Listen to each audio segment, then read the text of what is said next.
परिस्थिति के कारण आपने विधानसभा का चुनाव लड़ा, अच्छा खासा कैरियर छोड़कर नई राजनीतिक पारी को किस नज़रिया से देख रही हैं? सही कहा आपने, परिस्थिति ऐसी बनी जो मुझे नौकरी छोड़ के राजनीति में आना पड़ा। मुझे भी जब मैं राजनीति में उतरी तो मुझे लगा नहीं था कि इतना 100% दे पाऊँगी।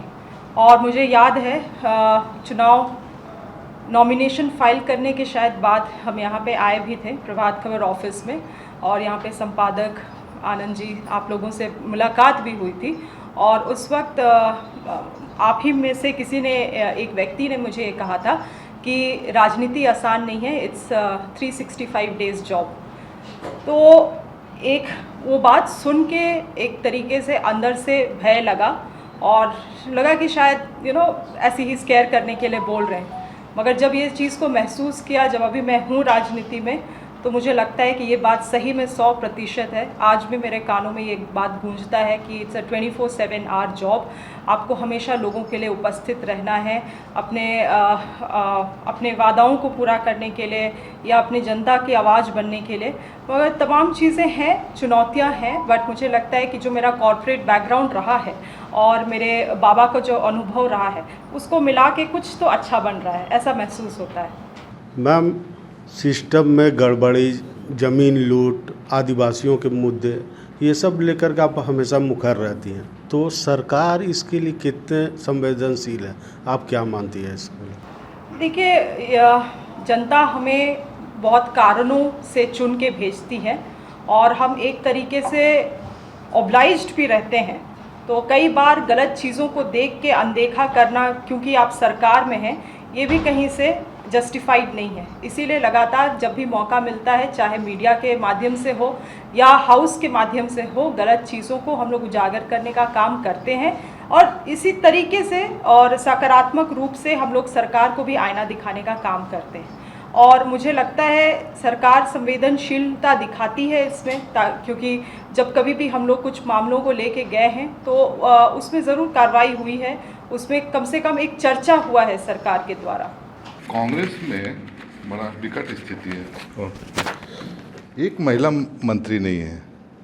सोनिया गांधी जी से लेकर के और बड़ा लंबा संघर्ष आप लोग कर रहे हैं, तो क्या फील कर रहे हैं कि किसी को मंत्री तो बनना चाहिए था? देखिए, मंत्री बनने की इच्छा तो सभी को होती होगी मगर और महिला मंत्री भी होना चाहिए। मगर मुझे लगता है कि जितना दम, जितना कैलिबर कांग्रेस विधायक, महिला विधायकों में है, वो क्षमता को भी ज़्यादा दिन छुपाया नहीं जा सकता है।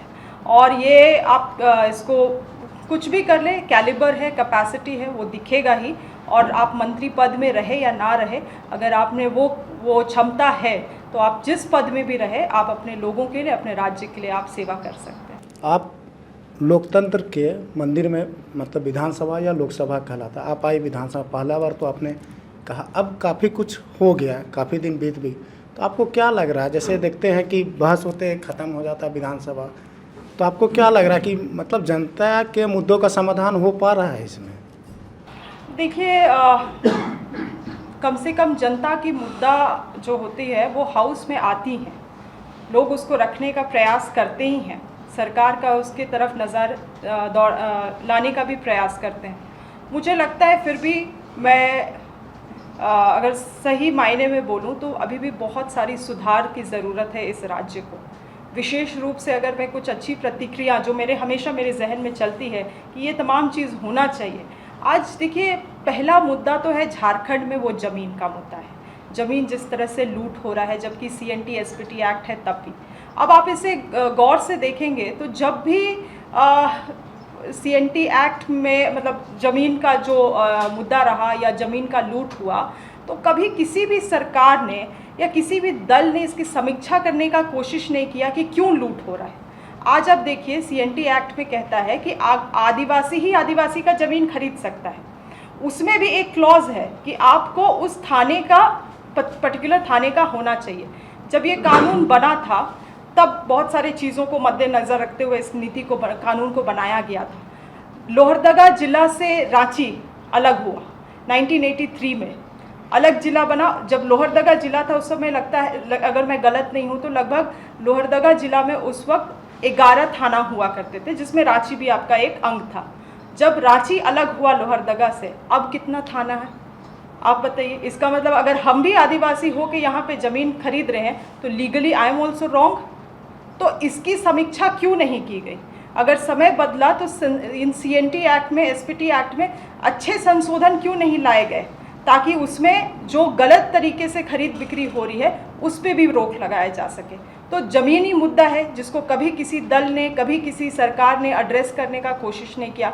आज झारखंड में आइडियाज़ की कमी नहीं है, बुद्धिजीवियों की कमी नहीं है। आज किसी भी सरकार ने एक थिंक टैंक बनाने का प्रयास नहीं किया। ज़रूरत है हमें थिंक टैंक की, कैसी नीतियाँ लानी चाहिए, क्यों नीतियाँ फंस रही हैं। आप उनमें, उस समिति में आप बुद्धिजीवी को रखिए, आप रिटायर्ड एडमिनिस्ट्रेटर्स को रखिए, आप रिटायर्ड जजेस को रखिए, उसमें आप जो रिटायर्ड MLAs हैं उनको रखिए, मंत्रियों को रखिए। मगर इस तरह के थिंक टैंक की हमें ज़रूरत है, क्योंकि देखिए राजनीति करना, और वो एक 2 दशक से झारखंड में चला आ रहा है राजनीति, पॉलिटिकल अनस्टेबिलिटीज़ भी काफ़ी रहा है, मगर हम कुछ अलग नहीं कर रहे हैं, कुछ हम अलग नहीं कर रहे हैं। जो भी सरकार आ रही हैं, कभी कभी हम बहुत सारे पुराने नीतियों को ही थोड़ा संशोधन करके आगे बढ़ रहे हैं, मगर हम लोग शायद कुछ ऐसी चीज़ें हैं जिसको हम कहते हैं कि चेंजेस, बदलाव से हम डरते हैं, और बदलाव को हम प्रपोज करने से भी डरते हैं, जो कहीं ना कहीं झारखंड को रोक रहा है। तो तमाम चीज़ें हैं, हमें लगता है कि हिम्मत से काम करना होगा, बदलाव आनी चाहिए। बदलाव से लोग डरेंगे भी, मगर उन्हें भी समझाने की ज़रूरत है, और उसी तरह से झारखंड को आगे बढ़ाया जा सकता है। मुझे होप है, होप इसीलिए है क्योंकि जिस तरह से हाउस में कुछ विधायकों को जब हम सुनते हैं तो उनकी जो आइडियाज़ है, उनका जो विज़न है झारखंड को लेके, हमें लगता है कि ज़रूर आने वाले समय में एक चेंज ऑफ वेव आने वाला है। प्रभातखबर.com, विश्वास वही, रफ्तार नहीं।